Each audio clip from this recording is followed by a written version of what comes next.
প্রায় প্রত্যেক দিন আমরা যেভাবে দেখতে পাই রাস্তায় হাহাকার, কোথাও চাকরি হারাদের, কখনো চাকরি প্রার্থীদের, সেই হাহাকার আমরা দেখতে পাই। আজকের দিনেও আমরা দেখেছি। কিন্তু মুখ্যমন্ত্রী মমতা বন্দ্যোপাধ্যায় বোধহয় জেগে ঘুমন, তিনি বোধহয় কিছুই দেখতে পান না। সেই জন্য তিনি সদর্পে বলেন রাজ্যে নাকি 40% বেকারত্ব কমে গিয়েছে। এমন আজব দাবি করছেন মুখ্যমন্ত্রী মমতা বন্দ্যোপাধ্যায়। আমরা জানি না বাস্তবের মাটিতে দাঁড়িয়ে তিনি এই দাবি করছেন কি। তবে তিনি যাই বলুন না কেন, পাল্টা বাস্তবের আয়না তার সামনে তুলে ধরার চেষ্টা করলো বিজেপিও। Unemployment reduced by 40%। রাজ্যের বাস্তব ছবি আর মুখ্যমন্ত্রীর দাবি সব কেমন গুলিয়ে গেল তো।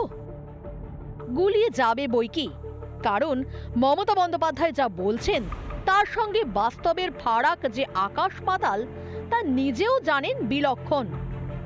কেন বলছি জানাবো, তবে তার আগে আরো একবার শুনুন বৃহস্পতিবার বিজনেস কনক্লেভে কি বললেন মুখ্যমন্ত্রী। 2 crore employment has been generated and unemployment reduced by 40%. Don't you think it is a pride of each and everybody who are defaming Bengal? মমতার রাজত্বে রাস্তায় গোড়াগুড়ি খাচ্ছে মেধা, চাকরি হারিয়েছে 26,000 শিক্ষক।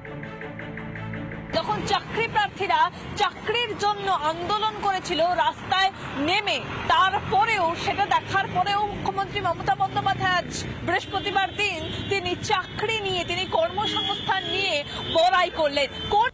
বৃহস্পতিবারও হাতে চপ মুড়ি নিয়ে পথে প্রতিবাদে নামে এসএসসির নতুন চাকরি প্রার্থীরা। পিছিয়ে পড়েছি, আমরা ষড়যন্ত্রের শিকার হয়েছি, আমরা কল ফর ভেরিফিকেশন আমরা ডাক পাইনি। দিদি বলেছিলেন আমার সঙ্গে খেলতে এসো না, আমার সঙ্গে কেউ খেলতে পারবে না। আমরা আপনাকে বলতে চাই আমাদের মনের দুঃখের কথা শোনার মতো কেউ নেই। পরিযায়ী শ্রমিকরা দল বেঁধে ভিন রাজ্যে ছিটকে যাচ্ছেন।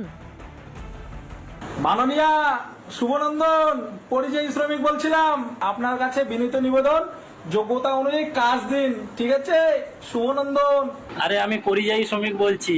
এই যে পেছনে ব্যাগটা দেখেছো, ব্যাগটা কাঁধে নিয়ে পশ্চিমবাংলা থেকে চলে এসেছি চেন্নাই। বলছি মাননীয়, আগে কাজের ব্যবস্থা করুন, তারপরে আমাদের মতো পরিযায়ী শ্রমিককে ডাকবে।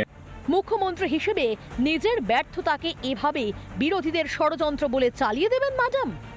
মুখ্যমন্ত্রীর মন্তব্যকে কটাক্ষ করেছে বিজেপি। 50 লক্ষ যারা পশ্চিমবঙ্গ ছেড়ে চলে গেছে তাদেরকে ধরে বলছেন কি বেকারত্ব কমে চাকরি কোথায় পেয়েছে অন্য রাজ্যে? আমার পশ্চিমবঙ্গ কয়েকদিন আগে পর্যন্ত 100 দিনের কাজের প্রথম ছিল, যতদিন চালু ছিল। 100 দিনের কাজের প্রথম থাকা মানে সেই রাজ্যে কোনো কর্মসংস্থান নেই।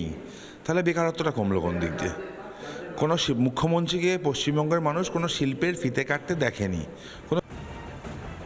এভাবে এর তার ঘাড়ে বন্দুক রেখে আর কতদিন মাননীয়া? রিপাবলিক বাংলা। নানা ধরনের কন্টেন্ট দেখার জন্য লাইক করুন, শেয়ার করুন আমাদের ফেসবুক পেজ, সাবস্ক্রাইব করুন আমাদের ইউটিউব চ্যানেল। পাশাপাশি অন্যান্য ব্রেকিং নিউজের জন্য অবশ্যই চোখ রাখুন রিপাবলিক বাংলায়।